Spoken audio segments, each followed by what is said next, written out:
Ang mabuting balita ng Panginoon ayon kay San Marcos. Noong panahong iyon, tinawag ni Jesus ang 12 at sinugong dala-dalawa.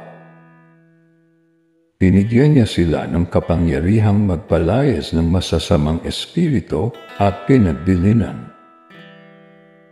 Sa inyong paglalakbay, huwag kayong magdala ng anuman maliban sa tungkod.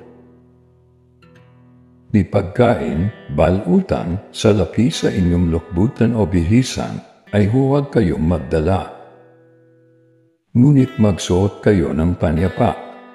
Sinabi rin niya sa kanila, at sa alinmang tahanan inyong tuluyan, manatili kayo roon hanggang sa pag-alis ninyo sa bayan iyon. Kung ayaw kayong tanggapin o pakinggan sa isang dako, umalis kayo roon at ipagpag ninyo ang alikabok ng inyong mga paa. Bilang babala sa mga taga roon. Kaya't humayo ang 12 at nangaral sa mga tao na pagsisihan nila at talikdan ang kanilang mga kasalanan.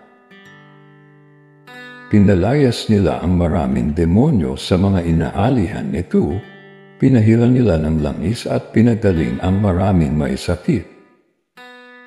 Ang mabuting balita ng Panginoon. Pinupuri ka namin, Panginoong Hesukristo.